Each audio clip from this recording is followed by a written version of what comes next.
Shri Venkateswara gold తాకట్టులో ఉన్న మీ బంగారాన్ని విడిపించి కొనబడును.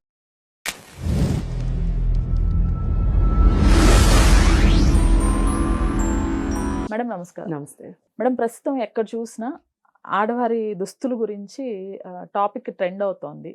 అసలు ఏంటి మేడం అంటే చాలా మంది కూడా ఎవరి దుస్తులు వారిష్టం, ఎవరి శరీరం వాళ్ళ ఇష్టం అని కొంతమంది అంటుంటే, లేదు సాంప్రదాయబద్ధంగా ఉండాలి ఆడవారు, మంచి చెప్పినా తప్పేనా వీరికి అని ఇంకొంతమంది అంటున్నారు.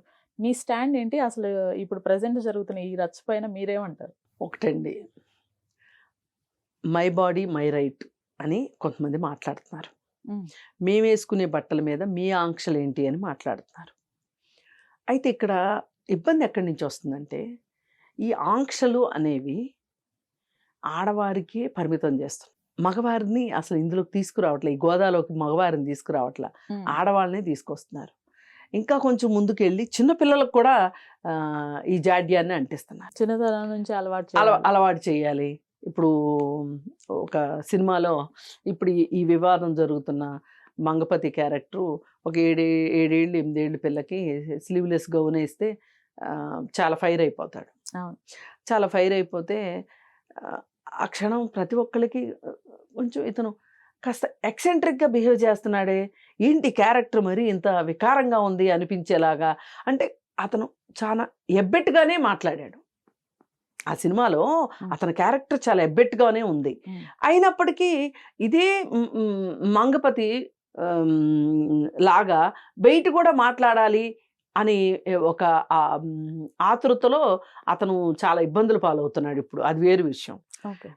అయితే అసలు ఏంటి ఈ బట్టలకి కొలమానం ఏంటి అనేది చూసుకుంటే, ఒకప్పుడు అస్సలు బట్టలే లేకుండా ఉన్న ఆదిమ కాలం ఉంది. ఆ తర్వాత ఆకులు అలములు కట్టుకునే కాలం వచ్చింది. ఆ తరువాత ఇక రకరకాలుగా చాలా వందల ఏళ్ల పాటు అసలు బట్టలు కొట్టుకోవటం అనేది మనకి తెలియదు. నాగరికత పెరిగిన కొద్దీ బట్టలు కట్టుకోవడం అనేది వచ్చింది. పైగా అందరికీ ఒకే రకం బట్టలు కాకోకుండా ఎవరికి నచ్చే బట్టలు వాళ్ళు కట్టుకునేటట్లు ఇట్లా మారింది. ఏది ఏమైనప్పటికీ బట్టలు అనేవి మొదటగా సౌకర్యం. కరెక్ట్. ఇది ఫస్ట్ చూసుకోవాల్సింది సౌకర్యం. వాళ్ళు చేసే పనులకి వాళ్ళ బట్టలు అడ్డం రాకుండా ఉండటం అనేది మొదటిది. తరువాత మన దగ్గర ఉన్న కెపాసిటీని బట్టి రకరకాల బట్టలు వేసుకోవటం అనేది కూడా వచ్చింది. ఇలా మారి ఇప్పుడు మనకి మధ్యలో కొంత ముస్లింలు మన దేశంలోకి రావటం వల్ల వాళ్ళ బట్టలు కూడా ఎంతో కొంత వాళ్ళ కొంచెం వివిధ రకాలుగా ఉంటాయి. వాటి ప్రభావం పడింది. ఆ తర్వాత మనం బ్రిటిష్ వాళ్ళు వచ్చిన తర్వాత కూడా బాగా బట్టల విషయంలో మార్పు వచ్చింది. ఏంటి అంటే ఇదొకటి. ఇప్పుడు నిన్న మొన్న మా ఫ్రెండ్ మాట్లాడుతూ ఇదే మాట అన్నది. నిజంగా మనకి కొన్ని మనకి ఇదమిద్దంగా తెలియదు, కానీ మనకు తెలుసు, కానీ కరెక్ట్గా ఆ కంక్లూజన్కి రాము. అసలు బట్టలు కుట్టుకోవటం అనేది ఎక్కడి నుంచి వచ్చింది, ఎవరు ఫస్ట్ స్టార్ట్ చేశారు అంటే చలి ప్రదేశాల వాళ్ళు మొదట స్టార్ట్ చేశారంట. ఎందుకంటే ఆ చలిని తట్టుకోవాలి అంటే వాళ్ళు ఎక్కువ బట్టలు కట్టుకోవాలి. ఇప్పుడు మనది ఉంది, మన ఇండియా ఉంది. ఇండియాలో కూడా అన్ని ప్రదేశాలు కాదు, కొన్ని ప్రదేశాలు ఉష్ణమండల ప్రదేశాలు ఉన్నాయి. అంటే మనం సౌత్ తీసుకోండి, సౌత్ కానీ మహారాష్ట్ర కానీ తీసుకోండి, ఇట్లా ఇంకొన్ని రాష్ట్రాలు కానీ. ఇక్కడ ఏంటి, మనకి గాలాడాలి. ఈ గాలాడే ప్రాసెస్లో ఇప్పుడు మన చీర ఉంది, చీర బాగా గాలాడుతుంది. మనం పనులు చేసుకుంటానికి ఈజీగా ఉంటుంది ఒక రకంగా. ఎట్లా, వేడి తక్కువలో. కానీ పొలం పనులకి వెళ్ళేవాళ్ళు వాళ్ళు ఏం చేస్తారు, పాత రోజులు ఇలా పైట వేసుకునేవాళ్ళు కాదు, ఈ కొంగు నడుము చుట్టుకునేవాళ్ళు, చుట్టుకుని పని చేసేవాళ్ళు, గోచి పెట్టుకునేవాళ్ళు. నాకు తెలిసిన తర్వాత కూడా గోచిలాగా చీరలు కట్టుకునే వాళ్ళని నేను చూశాను. పంచెలు కట్టుకునేవాళ్ళు, ఆడవాళ్ళు కూడా పంచె కట్టేవాళ్ళు. ఎందుకు ఈ చీర చెంగులు జీరాడుతూ ఉంటే వాళ్ళు పొలం పనులకు వెళ్ళేవాళ్ళు ఆడవాళ్ళు. పొలం పనులకు వెళ్ళేటప్పుడు ఇప్పుడు మనకులాగా కుచ్చిళ్ళు జీరాడుతా వెళ్తే వాళ్ళు పనులు చేసుకోలేరు. అందుకని వాళ్ళు ఇట్లా తిప్పి దోపుకునేవాళ్ళు. ఇప్పుడు ఇళ్లలో కూడా ఆడవాళ్ళు పనులు చేసేటప్పుడు కొంచెం చెంగులు దోపుకుంటారు. ఆ చెంగులు దోపినప్పుడు కాళ్ళు కనిపించినాయి అని మాట్లాడితే ఎట్లా కుదురుతుంది? అనివార్యంగా కనిపిస్తాయి. నువ్వు చూసేవాడి దృష్టిని బట్టి ఉంటుంది.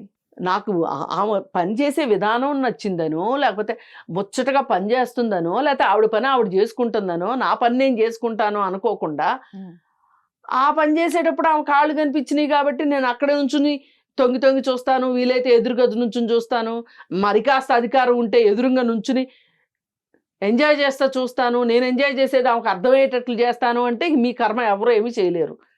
ఓకే, ఇట్లా మనకేంటంటే మన అవసరాలను బట్టి మనం బట్టల విషయంలో మార్చుకుంటా వచ్చాం. ఇప్పుడు పిల్లలు జీన్స్ ప్యాంట్లు వేసుకుంటున్నారు, టాప్లు వేసుకుంటున్నారు. ఇప్పుడు మనం పంజాబ్కి వెళ్ళామనుకోండి, వాళ్ళు ఖచ్చితంగా పంజాబీ డ్రెస్సే వేస్తారు. వాళ్ళకి అసలు నడుము కనిపించకూడదు. ఇప్పుడు మన చీరలో నడుము కనిపిస్తుంది.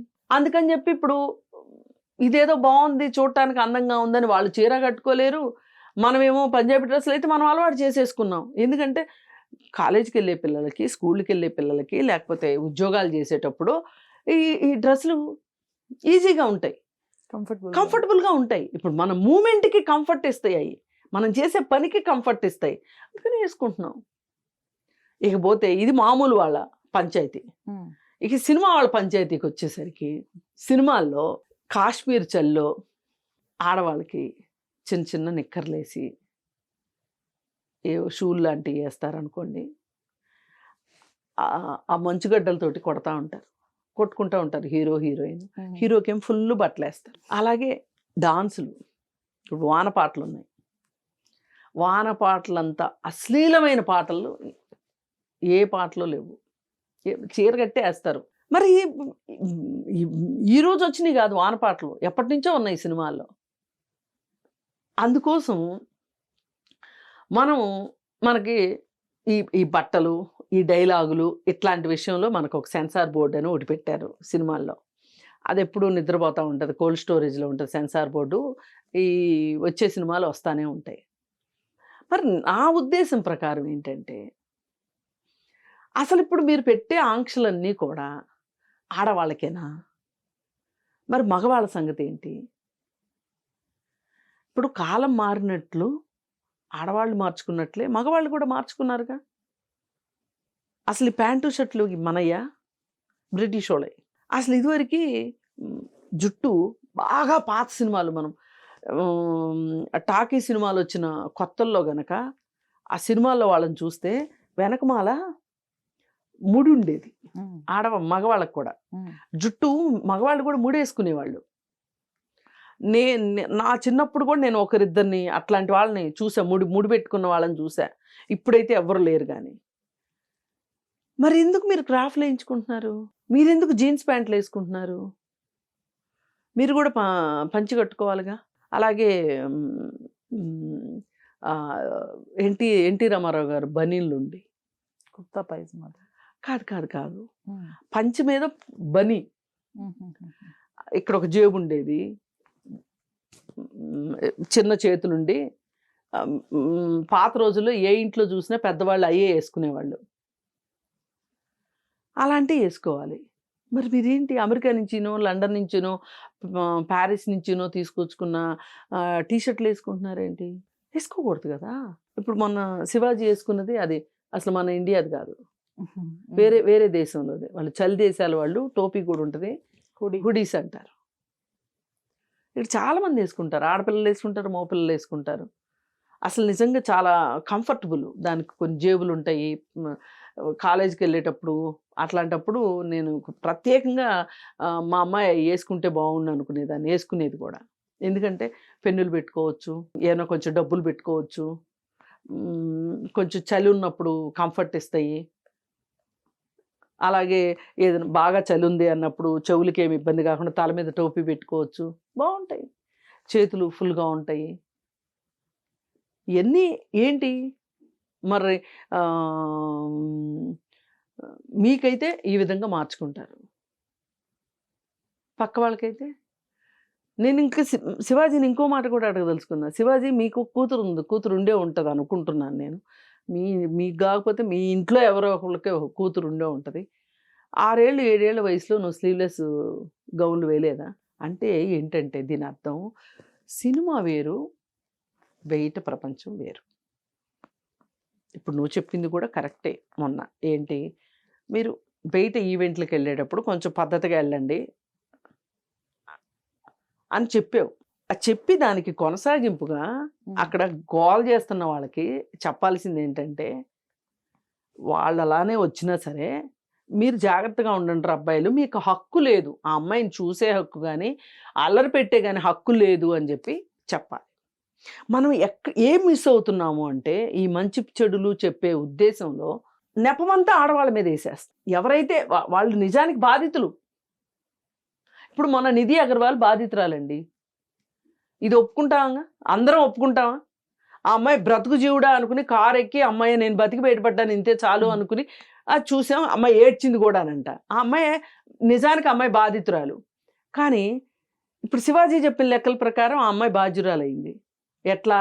ఆ అమ్మాయి బట్టలు సరిగా వేసుకురానందుకు. ఇట్లాగే ఉన్నది. ఇప్పుడు నువ్వు ఇది చెప్పు, ఇది చెప్పు, కానీ వీళ్ళకి ఒక్కళ్ళకే చెప్తే కుదరదు. ఈ బట్టల విషయం కూడా అది ఇంతే, వేషధారణ విషయంలో కూడా అంతే. ఆడవాళ్ళకి ఒక్కళ్ళకే చెప్పి మీరు ఊరుకుంటే అసలు ఇవాళ ఎవరైనా విని పూర్తిగా 6 గజాల చీరలు కట్టుకునే వాళ్ళు ఉన్నారా? ఎవరైతే బయటకు వచ్చి మాట్లాడుతున్నారో వాళ్ళ ఇళ్లలో వాళ్ళ పిల్లలకే ఆ విధంగా నిర్దేశించగలుగుతున్నారా? ఇవాళ ప్రతి ఒక్కళ్ళు ఎంఎస్ల కోసమో ఇంకో దానికో వేరే దేశాలకు పంపిస్తున్నాం.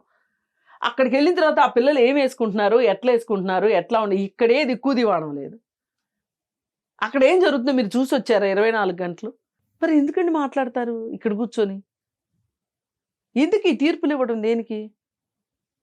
అదేమంటే ఆచారం సాంప్రదాయం, ఆచారం సాంప్రదాయం. ఆచారాలు సాంప్రదాయాలు కూడా వాటి నడుస్తున్న కాలానికి తగ్గట్లుగా మారిపోయినాయి, మార్చుకుంటున్నాం.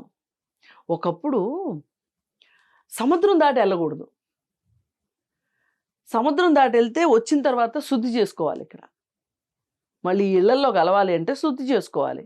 ఈ శుద్ధి చేసే వాళ్ళంతా ఎవరు? బ్రాహ్మిన్స్. అసలు ఇప్పుడు బ్రాహ్మిన్స్ వెళ్తున్నారు కదా, ఉద్యోగాల కోసం కాదు సుమా, పౌరోహిత్యం చేయడానికి కూడా అమెరికా వెళ్తున్నారు కదా. మరి ఎన్ని సముద్రాలు దాటి వెళ్తున్నారు వాళ్ళు? అంటే మీరు మార్చుకున్నారనే కదా. కానీ ఈ మార్పు ఆడవాళ్ళ జీవితాలు అనివార్యం అయితే దాన్ని ఎందుకు ఒప్పుకోరు మీరు? ఒకప్పుడు డొక్కా సీతమ్మ గారని, ఆవిడ పేరు వినే ఉంటారు, ధవళేశ్వరం ఏరియాలో ఆవిడ నిత్యాన్నదానం చేస్తూ ఉండేది. ఆవిడ చేసే సేవలకి ఆ బ్రిటిషు వాళ్ళు చాలా సంతోషపడిపోయి, ఇలా ఒక మనిషి చేయడం అనేది చాలా అరుదైన విషయం, ఇంత సేవ చేయటం అనేది అని ఆవిడ్ని లండన్ రమ్మని చెప్పారు. మీకు అవార్డు ఇస్తాము, సత్కరిస్తాము రమ్మనంటే, అప్పుడు ఆవిడ ఇలా సముద్రాలు దాటితే అపచారం అని చెప్పి ఆవిడ వెళ్ళాలి లండన్కి. వెళ్ళకపోతే ఈవిడ తరఫున ఇక్కడ లోకల్ కలెక్టరు అక్కడ అవార్డు తీసుకుని వచ్చి ఆవిడకి ఇక్కడ ఇంటి దగ్గర ఇచ్చాడు. ఇది బ్రాహ్మిన్సా నాన్ బ్రాహ్మిన్సా అనేది పక్కన పెట్టేసేసి, ఆవేళ ఉన్నట్టు ఇవాళే కనుక డొక్కా సీతమ్మ గారు ఉంటే ఆవిడ వెళ్ళేదా కాదా ఫారెను? ఎందుకు ఇన్ని లక్షల మంది వెళ్తుంటే, కోట్ల మంది వెళ్తుంటే? అందుకని నేనేమంటా అంటే, అసభ్యకరమైన బట్టలకి వాటికి చట్టాలు ఉన్నాయి మన దగ్గర. చట్టం చూసుకుంటుంది అట్లాంటిది ఏదన్నా వచ్చినప్పుడు. కానీ మనం ప్రవచనాలు చెప్పడానికి ప్రయత్నం చేయొద్దు ప్రవక్తల్లాగా. అది చెప్తే ఉండనాలకు మందేస్తే ఏదో అంటే కొండనాలకు మందేస్తే ఉండనాలకు ఊడిందని చెప్పి విపరీత ఫలితాలు వస్తాయి అన్నమాట.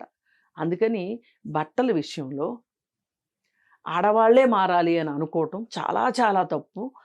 మగవాళ్ళు మారారు, ఆడవాళ్ళు మారారు.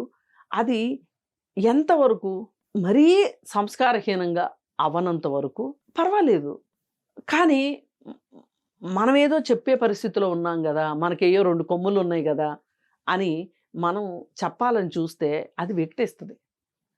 అందుకని ఎవరైనా రోడ్డు మీదెళ్ళే అమ్మాయిని విమర్శించే పరిస్థితిలో ఉన్నారు అనుకోండి, మీరు విమర్శించారు అనుకోండి. మీ ఇంట్లో మీ అమ్మాయి పట్ల మీరు ఎట్లుంటున్నారో ఆలోచించు. ఇది ప్రతి ఒక్కళ్ళు ఆత్మ పరిశీలన చేసుకోవాల్సిన విషయం. ఇది అర్థం చేసుకోండి. పక్క వాళ్ళ పిల్లల్ని విమర్శించడం చాలా తేలిక. పక్క స్త్రీని విమర్శించడం చాలా తేలిక. అందుకే అంటారు తన దాకా వస్తేనా అని. ఇది ఏ కాలంలో అయినా సరే తన దాకా వస్తే అనే మాట ఎప్పటికీ అది పనికొచ్చే మాట. అదే నేనైతేనా, అదే నాకైతేనా, నా పిల్లలకైతేనా అని ఒక ప్రశ్న వేసుకోండి ఎవరి గురించన్నా మాట్లాడేటప్పుడు. అప్పుడు మీకు అద్భుతమైన సమాధానం దొరుకుతుంది. అప్పుడు అడ్డదిడ్డంగా మాట్లాడి చిక్కుల్లో పడకుండా ఉంటారు. Right madam. Thank you.